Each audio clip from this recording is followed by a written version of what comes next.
하와이로 향하는 비행기에서 바라보는 풍경은 정말 아름다웠지만 중학교 시절 전 여자친구가 내 옆에 앉아 있을 거라고는 전혀 예상하지 못했다. 지금은 자신의 삶이 얼마나 행복한지, 부자 남자와 결혼해서 남편이 얼마나 필요한지 물어봤더니 바로 인터폰으로 안내방송이 나왔는데 비행기에 비행기를 조종할 수 있는 사람이 있는 것 같아요. 심각한 문제 의사가 아닌 조종사를 찾는다는 게 충격적이다. 승객들은 조종사의 웅얼거림과 함께 상황의 심각성을 깨닫기 시작했다. 이 비행기는 괜찮다. 그러자 승무원이 주위를 둘러보던 중 나를 보고 아 너구나 그때 사건이 터졌다고 했다. 전 여자친구 입 다물게 하려고 제 이름은 제이크예요. 어렸을 때부터 비행기에 남다른 매력이 있었어요. 사실 날아갈 수 있는 것이라면 뭐든지 관심이 많았어요.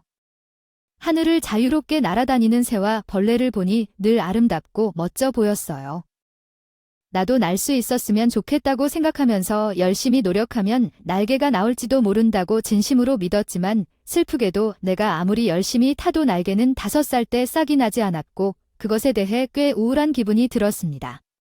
비행기 처음으로 이 무생물의 금속 덩어리가 하늘을 나는 모습이 참 신기했어요.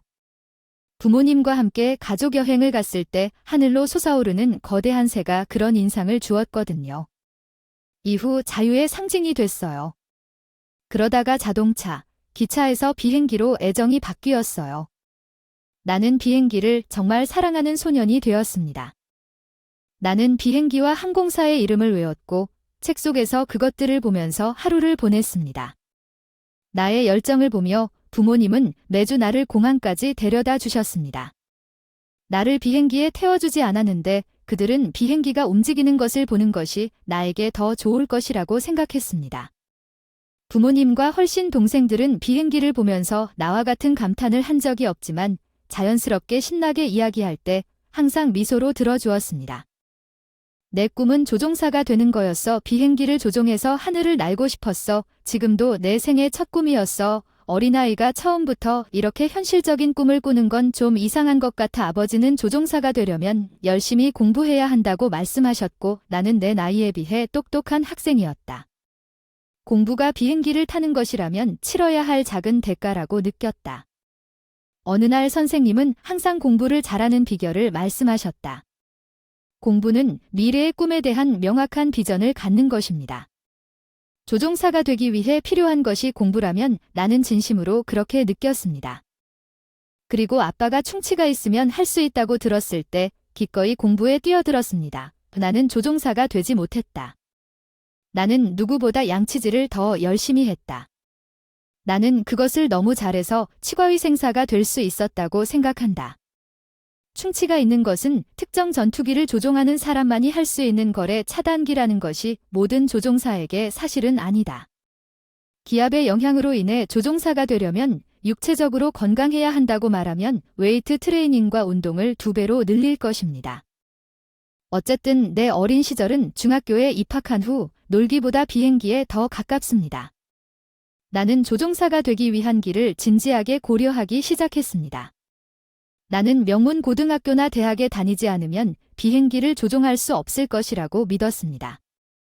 그래서 중학교 시절에는 공부와 신체 활동 모두에 계속 열심히 노력했습니다. 나는 우정에 대해서도 걱정하며 불필요한 스트레스를 주는 사람을 피하고 불필요한 적을 만들지 않으려고 모든 사람과 사이좋게 지내려고 노력할 수도 있다. 상대적으로 여자한테 인기가 많았고 여자한테 관심을 받는 일이 잦아졌다는 게 좀 쑥스럽기도 하고 솔직히 좋은 남자친구들이 어떻게 여자한테 관심을 많이 받았냐고 물어보는 것 같았는데 인기를 얻으려고 공부나 운동을 안 했기 때문에 나는 이 모든 와중에도 만족스러운 대답을 하지 못한 여학생이 자신의 마음을 고백하고 나와 데이트하고 싶다고 했습니다. 이름은 수잔이었습니다. 우리 학년에서 가장 아름다운 여학생이었고 학생과 교사 모두에게 인기가 있었습니다. 그런 미인에게 다가가게 되었습니다. 다른 그녀를 거절할 이유를 찾을 수 없었고 나는 심각하게 생각하지 않고 그렇다고 말했습니다. 여자와 데이트하는 것은 처음이었고 수잔이 그렇게 많은 문제를 일으킬 줄은 몰랐습니다. 그녀는 내가 남자든 여자든 누군가와 이야기할 때마다 화를 냈습니다. 그녀는 내가 그녀의 기분을 좋게 하기 위해 자주 무언가를 사준다는 것을 몰랐습니다. 그녀는 내 휴대폰에서 그 소녀들의 연락처를 삭제하는 것과 같은 것을 요구했고 그녀의 문자에 대한 즉각적인 답장을 기대했습니다. 그녀는 믿을 수 없을 정도로 자기중심적이었고 다른 사람을 거의 생각하지 않았습니다. 그녀는 내가 당신이 나의 이상적인 남자친구가 되길 바란다고 그녀가 주장한 내 공부와 운동 시간을 그녀가 주장하면서 매주 시간을 보내야 한다고 주장했습니다. 그리고 당신은 우리 데이트 비용을 지불하고 있습니다. 물론 끔찍한 일입니다. 여자친구에게 그런 요구를 하게 하는 것은 중학생에게는 과한 일이었다. 시간이 지날수록 수잔과 함께 지내는 것이 점점 숨이 막혔다. 중학교 시절 어느 여름, 아버지는 사고로 안타깝게 돌아가셨다. 중학교 시절엔 누구라도 나에게 너무 힘들었다. 활기차고 생기가 넘치던 엄마를 자주 봤다. 기운을 주고 싶었지만 지치고 무기력해 보이는 엄마의 모습이 너무 답답해서 별 도움을 줄 수 없었다. 우리 가족은 사랑하는 아버지를 잃고 깊은 비탄에 빠졌습니다. 우리 모두가 존경했던 남자가 살기 위해 더 열심히 싸워야 했습니다. 그때까지 전업주부였던 엄마는 밖에서 일을 하셔서 더 이상 살 수 없었습니다. 더 이상 남동생을 돌볼 수 없게 되면서 자연스럽게 개입하게 되면서 공부와 운동을 할 시간이 줄어들었지만 꼭 필요한 희생이었고 가족을 위해서라면 힘든 일도 아니었습니다. 물론 시간을 줄인 것은 그뿐만 아니라 나는 중수한과 함께 보내는 시간도 줄였습니다. 왜 연락하지 않았나요? 내가 우리 가족의 상황을 설명할 때 중수한이 나에게 물었고 그녀는 반박했습니다. 그래서 엄마가 일하시면 괜찮고 당신은 시간을 보낼 필요가 없다면 어떨까요? 남동생을 돌봐라 퇴근하면 그런 일을 할 수 있다. 내 귀를 믿을 수 없었다. 나는 그녀가 나에게 소홀히 여겨졌다는 이유로 아버지를 잃은 슬픔에 잠긴 가족을 위해 그렇게 냉담하게 행동할 수 있다는 사실에 놀랐다. 그녀 이렇게 힘든 시기에 동정심을 표하지 못하고 수잔과 헤어진 여자친구는 필요하지 않습니다. 더 이상 그녀로 인해 내 정신적 안정이 위태로워지는 것을 원하지 않았지만 나중에 학교에서 뒤틀린 이야기가 수잔에게 나를 차버렸다는 이야기가 나왔습니다. 온갖 소문을 퍼뜨리고 모두에게 나를 욕한다고 나는 그녀의 본색을 보았지만 솔직히 모든 일이 진행되고 있는 상황에서 나는 조금이라도 가족을 도와주는데 무관심했을 뿐이었다. 고등학교를 빼먹고 취직을 할까 생각도 했으나 엄마는 반대했다. 하지만 약간의 설득 끝에 그녀는 눈물을 흘리며 허락했습니다. 제가 할 수 있는 건 육체 노동과 공부뿐이어서 졸업식 날 그 기술을 활용할 수 있는 직업을 찾아볼까 생각했습니다. 눈을 마주치지 않고는 고등학교에 가지 않을 거야. 간단히 Y라고 답하고 뒤에서 수잔과 거리를 두려고 노력했어. 그녀는 요즘 고등학교에 가지 않는 시대에 넌 야망이 너무 낮아서 밑바닥에 있을 거라고 말했어. 영원히 다시는 그 사람을 볼 수 없을 거라 생각하고 그 사람 같은 사람 때문에 화낼 필요가 없어서 무시하고 학교를 나왔어요. 이제 시간이 지나고 현재 국내선 항공편 검색 절차를 진행 중입니다. 개인 업무 중입니다. 하와이로 향하는 여행. 하와이에 가본 적이 없다는 사실이 조금 부끄럽지만 아름다운 해변과 풍부한 맛의 요리가 많은 하와이라는 인상 깊은 곳에서 기대가 되지만 꽤 먼 곳이라 구경할 시간도 없고 어디로 갈까 고민도 하고 그냥 호텔에만 있었을지도 몰라서 갈 용기가 나지 않았다. 그런데 친구 중 한 명이 레스토랑을 열었습니다. 축하하기 위해 그곳에 가기로 했습니다. 이번 방문 동안 친구에게 하와이 주변을 보여주기로 하여 시간을 내어 명소를 구경할 계획이었습니다. 현기증 나는 아이가 이렇게 흥분했지만 난 편안하게 좌석에 앉아서 이륙 직전 비행기 안에 약간의 소란스러움이 정말 즐거웠어. 기내 수화물을 좌석 아래에 놓고 길을 잃은 창밖을 바라보고 있었어. 이 창을 열기 전부터 바깥 풍경은 다른 곳에서는 볼 수 없는 광경을 제공했고 나는 벌써 조금 설렘을 느꼈다. 나는 날개에서 조금 떨어진 곳에 있는 가장 좋은 좌석 중 하나를 차지했다고 말하고 싶다. 시야가 막히지 않고 선명해서 정말 멋졌습니다. 이륙하기 전에 약간의 시간이 있었습니다. 구름 위에 숨막히는 풍경을 상상하면서 상상을 펼쳤습니다. 제가 타고 있는 비행기는 거의 꽉 찼지만 내 옆에는 아무도 앉지 않았습니다. 좌석을 예약한 사람이 아무도 없는지 아니면 늦게 도착하고 있는지 궁금해요. 혼잡한 상황을 고려하면 복잡한 감정이 들었습니다. 지금은 이 여분의 공간을 나 혼자 즐기기에 약간 죄책감을 느낍니다. 그냥 창밖을 바라보며 이 차를 타기로 결정했습니다. 어색한 순간 쾅 누군가가 급하게 내 옆자리에 앉았을 때 소지품을 가지고 급히 자리를 빼앗는 소리가 요란하게 나에게 팔꿈치를 부딪힌 뒤에도 그녀의 입에서는 미안한 말이 한마디도 나오지 않았다. 강한 향수와 화장품. 중학교 이후로 이렇게 배려심 없는 사람을 만난 적이 없었습니다. 그녀는 옆 좌석의 창유리에 희미한 반사를 보고 불쾌한 사람들을 생각나게 했습니다. 나는 그녀의 눈에서 뭔가 어두운 것을 발견했습니다. 아마도 유리잔이 내가 식별할 수 있는 전부였을 것입니다. 그러나 비행기에서 수 안경을 착용하는 것은 다소 냉소적이라고 생각했습니다. 약간 안절부절한 후 내 옆에 있는 클래스 없는 승객이 내 얼굴을 슬쩍 흘끗 본 후 나는 무심코 뒤를 돌아보며 대답했습니다. 그녀는 화장을 심하게 했지만 즉시 후회했습니다. 꽤 화려해 보였어. 누군가 전에 그녀를 본 적이 있었어. 차라리 작은 드랍아웃 보이가 아니었다면 잘 있고 싶었어. 이미 나쁜 방향으로 가고 있던 내 여행이 이렇게 계속될지 궁금해서 소름이 돋았어. 폭풍우가 치는 하늘 아래에서 내가 그렇게 말한다면 그것은 꽤 적절한 비교였습니다. 그녀가 나에 대해 잊어버렸다고 말한 내 침묵을 보면 꽤 적절한 비교였습니다. 확실히 당신은 내가 어떻게 당신을 어둡게 하고 그녀와 안경을 벗었는지 잊지 않았죠. 그것은 실제로 제가 데이트했던 중학교 때의 수잔이었습니다. 그녀의 얼굴은 눈에 띄게 아름다웠지만 그녀의 태도는 조금도 변하지 않았다는 것이 그녀의 첫말에서 분명합니다. 졸업 이후로 오랜 시간 동안 저는 탈락을 위해 비행기를 타고 어디에서나 당신을 만나게 될 것이라고는 생각하지 못했습니다. 너처럼 얼마나 대담한지 아니면 참치잡이 배에 타러 가는 것 같은데 그녀의 태도는 변함없는 것 같아 보기 좋다. 수잔은 비꼬는 말로 항상 수다를 떨고 있다. 그녀는 숨쉬는 것을 잊어버릴 정도로 사람들을 얕보는데 능숙하다. 저한테 연달아 욕설을 퍼붓는 건 정말 작품이었죠. 그 여자는 그냥 휴가라고 답하고 바깥 풍경에만 집중해서 그녀와의 더 이상 상호작용을 최소화하려고 했고 비행기는 이륙할 준비가 된 것 같았고 천천히 움직이기 시작했습니다. 즐거운 비행을 기대했지만 이제는 한 명의 동승자 때문에 지옥으로 곧장 뛰어드는 것 같은 느낌이 듭니다. 이 시점에서는 차라리 날개에서 평화롭게 자고 싶습니다. TSK가 덜거덕거리기 시작한 후 중수하는 내 차가운 태도에 기분이 상한 것 같았습니다. TW는 내가 남자친구로서 얼마나 끔찍했는지에 대해 알려준다. 그녀의 고등학교 남자친구는 훨씬 더 잘생겼다. 나와 함께한 시간이 얼마나 낭비였는지 그녀는 응답을 구걸하는 댓글로 나에게 폭격을 가했다. 고등학교 졸업 후 중수하는 어떤 상황에서 부를 얻은 것 같다.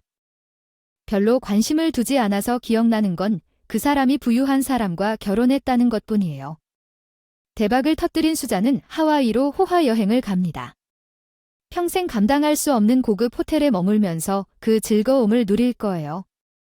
그런데 그녀는 남편이 수잔을 너무 좋아하는 것 같고 그녀를 중심으로 자신의 삶을 잘 살아간다고 말했습니다. 어떤 사람들은 그런 것 같아요. 만약 그녀가 그를 잃더라도 그는 이상한 사람이기 때문에 그가 수잔을 영원히 소중히 여기기를 바랍니다. 수잔의 자기 중심적인 수다를 듣지 않고 다시 결혼하십시오. 이런 순간에도 나는 그냥 따라갈 것입니다. 이륙하자마자 비행기에서 보는 경치는 숨이 막힐 정도였습니다. 우리가 구름 위로 떠오를 때 아래의 경치는 완전히 하얗게 변했습니다. 날씨는 조금만 기다리면 라이즈 어버브 더 클라우즈즈. 밝은 푸른 하늘은 항상 빛나고 아름다운 푸른 하늘은 항상 구름 위에 앉아 틈 사이로 엿보며 아래 땅을 볼 수 있지만 이웃의 구름은 언제쯤 너 같은 비천한 사람들을 청산할 수 있을까? 사람들은 비행기를 탈 기회가 거의 없기 때문에 이 풍경은 당신에게 독특할 것입니다. 그녀는 조롱하듯이 한순간도 놓치지 않았다고 말했습니다. 게다가 중수하는 자신이 이전에 여러 번 비행기를 탔고 똑같은 예전 풍경에 지쳐서 굳이 밖을 내다볼 수 없다고 주장했습니다. 더 이상 그 사람은 왜 그렇게까지 자신을 폄하하려고 하는 걸까요? 자존감이 높은 건 좋은데 왜 남들이 보기에 적극적으로 자신의 가치를 낮추는 건지 도무지 이해가 안 가네요. 만약 나에게 아이가 생긴다면 이 말을 그 아이들의 머릿속에 심어줄 거예요. 중학교 때부터 인생에 얼룩이 있는 건 정말 안타까운 일이에요. 솔직히 비행기를 여러 번 탔다고 해서 피곤해질 거라고는 믿기 힘들죠. 바깥 풍경은 날과 시간에 따라 다른 모습을 보여주니까 진짜 같은 풍경을 두 번 볼 수 없을 것 같아 아깝다. 그녀는 자신이 얼마나 대단하다고 열중하던 중 승선 의사가 왔어요. 방송에서 자주 듣는 대사인데 현실에서 처음 듣는 말이에요.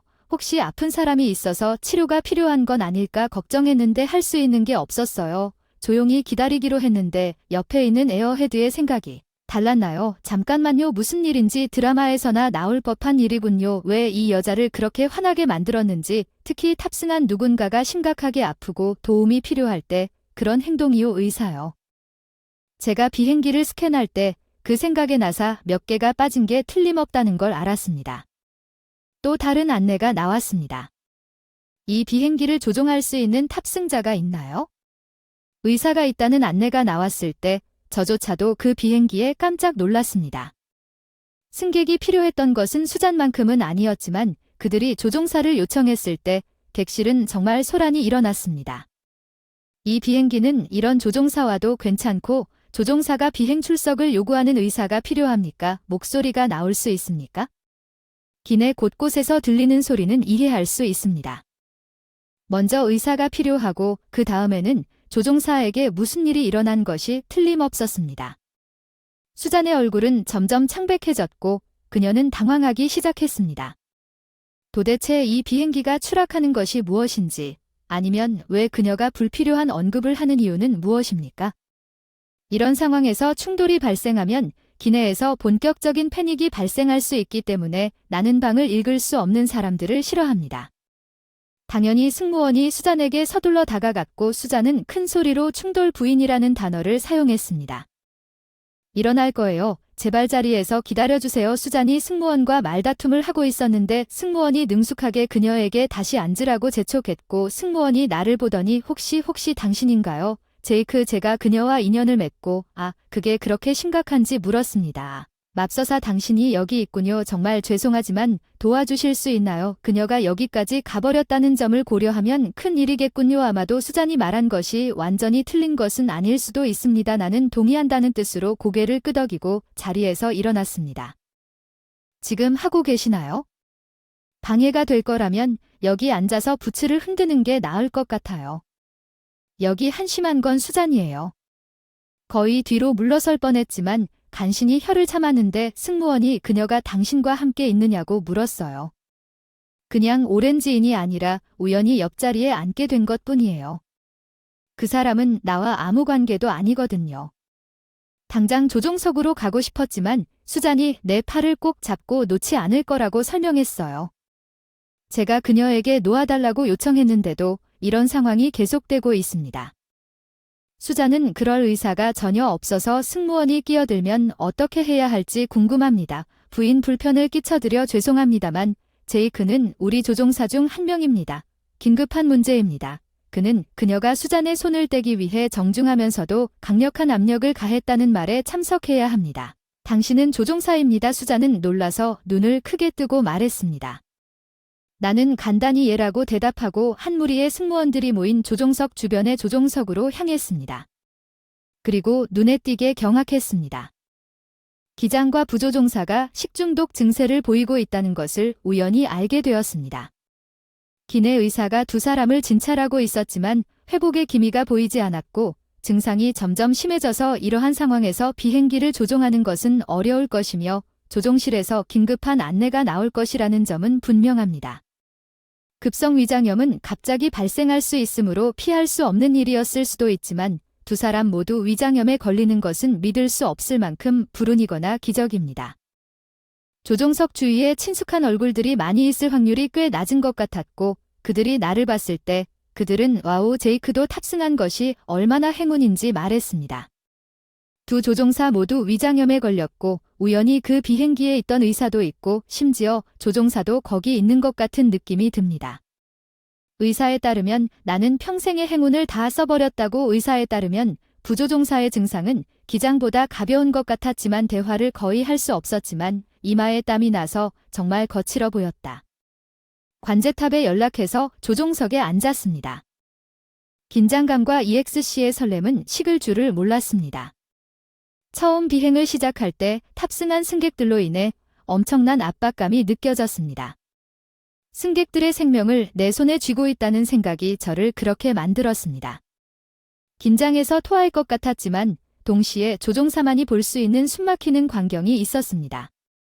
기내에서는 승객들이 경험할 수 없는 아름다운 광경, 따뜻한 햇살이 아래에 두꺼운 구름까지 주변을 밝게 비췄습니다. 조종사만이 느낄 수 있는 짜릿한 기분이 항상 내 마음을 가득 채웠던 아름다운 배경 같았어요. 무슨 호르몬이 뇌에 넘쳐나는 건 아닐까 하는 생각이 자주 들곤 해요. 여기 있는 건 정말 행복한 일이에요. 적어도 한 번은 승무원에게 이 말을 한 적이 있는데 바로 그랬어요. 이상하다고 무시당했습니다. 수자는 그런 광경을 경험한 적이 없고 여전히 지쳤기 때문에 안타깝습니다. 비행기는 탑승한 모든 승객과 승무원의 안전을 보장하면서 하와이에 안전하게 착륙한 후 기장과 부조종사가 병원으로 향했습니다. 담당 의사가 말하길 나 혼자였다면 다들 병원에 갔을 텐데 둘이 가는 것만으로도 낄낄거리고 턱수염을 쓰다듬는 것만으로도 의사가 할 수 있는 말은 아닌데 글쎄요. 회사 입장에서는 안전하게 착륙했음에도 불구하고 나름의 방식으로 고마운 마음을 표현하려고 했을 것입니다. 하와이에 도착한 후 서류 작업과 보고가 너무 오래 걸려 처음 계획대로 선셋으로만 자유로워졌기 때문에 여전히 큰 문제입니다. 내 친구의 새가게로 최고 속도로 곧장 향했습니다. 물론 나는 안전하게 운전했습니다. 가게는 이미 많은 고객들로 북적거렸습니다. 내 친구와 주인인 밥은 나를 보자마자 활짝 웃으며 만약 해낼 수 있어서 기쁘다며 진심으로 인사를 건넸습니다. 등을 두드려주세요. 비행 중 여객기 조종으로 하루를 꽤 보냈다고 들었습니다. 그 사람은 그 정보를 어디서 얻었나요? 저는 자랑할 기분이 아니어서 그것에 대해 이야기할 생각은 없었지만 그 사람이 이미 알고 있었다면 그래야 할 것 같아요. 근육질의 강력한 패드 설명 밥은 내 등이 따끔거리고 아픈 부위를 문지르며 앉아서 그 시절의 일들을 이야기했는데 믿을 수 없는 이야기야. 은퇴한 지 5년이 지났다는 게 믿기지 않아. 시간이 빨리 지나간다. 밥은 웃었다. 5년이 참으로 지나간다. 잔혹한 시간의 행진을 느끼게 해주세요. 당신은 주인의 친구인가요? 뒤에서 묻는 다정한 목소리. 뒤를 돌아보니 기품있게 생긴 신사가 옆에서 나를 보고 미소를 짓고 있었습니다. 오히려 신뢰했습니다. 수잔밥이 신사에게 미소를 지으며 대답했습니다. 이 사람은 이곳에서 불규칙한 것 같습니다. 복무 시절에는 제 몸이었습니다. 이 사람은 최고 수준이었습니다. 그는 랭글리 공군기지의 제4항공단 11 비행대에 주둔하고 있었습니다. 그는 철저하게 설명했습니다. 신사가 그렇게 자세히 이해하지 못할 것이라고 생각했습니다. 그러나 그는 눈이 빛나며 잠깐만 요 블루 엔젤스라고 외치면서 한때 조종사가 되는 꿈을 꾸었다는 사실을 알게 되었지만 어렸을 때 사고로 인해 오른쪽 눈의 시력을 잃을 뻔했고 마지못해 포기해야 했습니다. 저와 같은 꿈은 항공기 항공사 회사와 군부대의 이름까지 기억하는 것입니다. 이 사람은 진지한 항공 매니아임에 틀림없습니다. 비행기에 대해 그렇게 열정적인 사람을 만난 지 꽤 오래되었기 때문에 그 사람과 수다를 떨지 않을 수 없었습니다. 제가 바브의 축하 행사를 위해 여기에 왔지만 이 매력적인 대화로 인해 곁길로 빠졌습니다. 신사는 블루 에인젤즈를 특히 좋아했습니다. 그는 그들의 에어쇼가 정말 훌륭하다고 극찬했습니다. 그녀의 열띤 대화를 방해하는 것은 다름 아닌 중수 한이었습니다. 실례합니다. 그녀는 우아하게 끼어들었습니다. 아, 그 신사가 머리를 긁어서 미안해요. 좀 당황스러워서 사과할 자격이 없다고 생각했는데 대화를 해보니 커플인 것 같아서 채팅을 하다가 시간을 내어 수잔을 알게 됐어요. 그리고 나는 같은 중학교에 다녔는데 다시 한번 신사의 관심을 끌었고 그는 나에게 여러 가지 질문을 퍼부었고 지금 어디 있느냐고 물었습니다. 나는 그에게 내가 상업조종사라고 말했습니다. 그는 내 대답에 의아해하는 것 같았습니다. 밥과 나는 군대 시절 친구이고 PLS를 보면 자연스럽게 전투기를 조종하고 싶어 할 것입니다. 사실 제가 얼마 전에 교통사고를 당해 더 이상 전투기를 조종할 수 없었지만 여전히 하늘이 좋아서 상업 부문으로 전환했습니다. 5년 전 비 오는 날 모든 상황을 설명했습니다. 교차로에서 길을 건너고 있었는데 빨간불에 달리던 차가 저를 들이받았습니다. 운전자는 정신이 팔려 다른 곳을 보았지만 보상을 받고 문제를 해결했다는 것은 아닙니다. 원한을 품고 있지만 그 사고로 인해 왼쪽 다리가 골절되어 재활에 많은 시간을 보내야 했습니다. 비행 시간을 지키지 못했고 조종사 면허도 박탈당했습니다. 사고로 인한 합병증도 생겼습니다. 그 당시 저는 더 이상 더 까다로운 전투기를 조종할 수 없었습니다. 저는 정말 황폐했습니다. 그것은 어렸을 때부터의 꿈이었고 돌아가신 아버지는 항상 저의 가장 큰 후원자이셨지만 이것은 모두 아버지의 가르침 덕분이었습니다. 과거는 과거이고 연민해도 소용없다는 말은 그냥 현재에 최선을 다해 과거에 연연하면 전투기를 날 수 없다는 걸 알았을 때 할 수 있었던 것조차 이룰 수 없을 텐데 더 이상 채용해서 서류 업무를 주로 하는 부서로 옮기자고 제안했지만 비행을 포기할 수 없어서 군대를 떠났고 민간 부문으로의 전환이 상업 조종사가 되는 것은 예상보다 여러 가지 장애물에 직면했지만 결코 포기하지 않았습니다. 하늘 위는 내가 있을 곳이에요. 내 이야기를 마친 후에는 다른 곳이 없어요. 수잔의 남편 태희가 말하길 당신만큼 대단한 사람을 만난 적이 없다고 포기하지 않는 정신이 정말 존경스럽습니다. 그 사람처럼 계속 연락해도 될까요? 핸드폰을 꺼냈는데 그런 진심 어린 부탁에 거절할 수가 없었고 칭찬도 많이 해주셔서 기분이 좋았습니다. 거짓말을 하지 않을 것 같았어요. 그 이후에도 우리는 비행기 이야기를 계속해서 대화에 열중했습니다. 수잔은 아래를 내려다보며 다소 위축된 모습을 보였습니다. 수잔의 남편이 소개한 그 자신은 승호허로서 그는 하와이와 같은 휴양지에서 여러 부동산을 소유하고 있으며 그 영역에서 잘 알려진 부유한 사람이었습니다. 중수한이 비행기에서 부와 결혼하는 것에 대해 나에게 말한 것은 거짓말이 아닌 것 같습니다. 솔직히 나는 승호허에 대해 꽤 회의적이었습니다. 하와이에서의 만남은 꽤 자주 연락을 주고받았고 직설적인 사람이었는데 세부 사항에 대해 고집을 부리는 그런 태도는 어떤 잘못도 용납하지 않았고 그런 사람이 수잔을 인생의 동반자로 선택했다고 많은 사람들이 신뢰하는 것 같았습니다. 그녀가 어떻게든 그에게 약을 먹였는지 궁금해서 중수한에게서 내 전화로 메시지를 받았습니다. 남편에게 우리가 과거에 데이트했다고 절대 말하지 마세요. 내 행복을 위태롭게 하지 마십시오. 내 입장에서는 읽었습니다. 나는 중수한과 더 이상 관련하고 싶지 않았습니다. 하지만 마이크가 콩을 쏟는 것이 가장 좋을 수도 있다는 점을 고려하면 꽤 딜레마입니다. 그러나 수잔은 아마도 그 당시 나에게 완전히 솔직하지 않았다는 것을 어느 정도 인식하고 있었을 것입니다. 그 평범한 사건 때문에 그녀의 성격이 변한 것은 의심스럽지만 아마도 그녀는 카드를 사용했을 것입니다. 그녀가 그런 노력을 한다면 돈을 벌 수 있는 권리가 있다고 생각하면 내가 그것을 망치는 사람이 되어서는 안 될 것 같아요. 생각해보면 꽤 우스꽝스럽긴 하지만 솔직히 말해서 마이크에게 수잔의 본성을 더 빨리 말하지 않더라도요. 나중에 그는 그녀가 실제로 어떤 사람인지 보게 될 것입니다.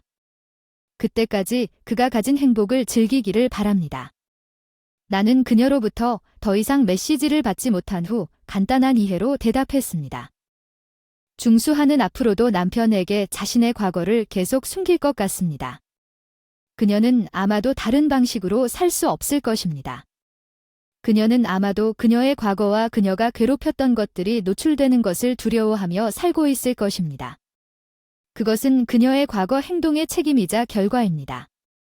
과거는 결코 사라지지 않습니다. 하와이를 여행한 지 어느 정도 시간이 지났습니다. 우연히 공항에서 마이크를 만났는데 거기서 본 마이크가 꽤 얇아 보였고 꽤 낡아 보였거든요. 그와 얘기를 해보니 하와이 사건이 있은 지 얼마 뒤 안에 수잔과 이혼했다고 수잔의 친구가 집을 방문했어요.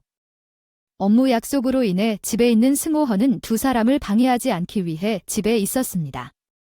그는 손님방 옆방에서 컴퓨터 작업을 하고 있었습니다. 방문한 친구는 중수한의 중학교 시절 친구였고 그들은 너무 큰 소리로 말했기 때문에 승호헌은 어쩔 수 없었습니다. 거친 웃음 사이에서 사람들은 경멸적인 별명을 사용하여 중학교 동창들에 대해 언급했습니다. 알고 보니 수잔과 그녀의 친구가 돈을 가진 남자가 최고라고 웃는 것을 듣고 있는 사람들 중 한 명이었습니다. 마이크는 화를 내며 서재에서 나가며 소리를 질렀습니다. 지금 당장 나가라고. 그는 중수한과 그녀의 친구를 집 밖으로 내쫓고 그날 그들이 들어오지 못하게 했습니다. 그는 중수한이 허락 없이 저축한 돈을 낭비하고 있다는 것을 알고 중수한을 만났을 때 자신이 인색하다고 반박했습니다. 부자의 경우 처음에 승호헌은 그녀가 바뀌면 다시 시도할 수 있다고 느꼈지만 중수한은 당신이 그렇게 빡빡할 거라고는 생각도 못했고 내가 별로 그렇지 않다는 말을 듣고 디자이너 물건을 잘 갖지 못하는 것이 부끄럽다는 식으로 말했습니다. 수잔이 마이크에게 불을 지를수록 그의 마음은 인내심으로 그녀의 마이크에게서 멀어지고 이혼을 제기했고 흥미롭게도 그녀의 태도는 급격하게 바뀌었습니다. 그녀는 헤어지고 싶지 않다는 것과 그것은 단지 장난일 뿐이라고 말하기 시작했습니다. 그녀는 그가 지금까지 이혼을 고려하지 않을 것이라고 생각했습니까? 승호허가 그녀의 끈기 때문에 그녀를 변호사와 함께 법정에 데려가겠다고 위협했을 때 그녀는 마지못해 이혼 서류에 서명했습니다. 그들은 계속해서 분쟁을 벌였습니다. 재산 분할 문제인데 마이크가 최근에 드디어 다 해결했다고 하더군요. 마이크는 한숨을 쉬었습니다. 저는 그 사람이 정말 멋진 여자인 줄 알았는데 그 본성이 그럴 줄은 몰랐어요. 외모가 문제가 아니라 잘생긴 사람은 이해가 간다고 진심으로 동의했습니다. 어려서부터 인기가 많다 성격이 맞지 않는 사람과 함께 있으면 외모와 상관없이 이혼 후 괴로움이 된다. 마이크 수잔은 고향으로 돌아가 지금은 부모님과 함께 살고 있으며 전업주부로 생활하고 있다. 일을 하고 있고 특히 그녀가 낭비한 돈을 갚으라는 요구를 받고 있기 때문에 그녀는 검소하게 살고 있습니다. 일이 벌어지고 있습니다. 나는 그것이 평생 동안 승호허뿐만이 아니라고 믿습니다. 그녀는 다른 사람들을 무시하는 것 같았고 이제 모든 카르마가 오는 것 같습니다. 공항에서 승호허의 이야기를 듣고 다시 그녀에게 작별 인사를 하고 공항을 떠나 하늘을 올려다보니 아쉽게도 날씨가 흐렸지만 우울한 흐린 하늘 위에 맑고 푸른색이 끝없이 펼쳐져 있다는 것을 알았습니다. 조종석은 조종사에게 주어진 특권입니다.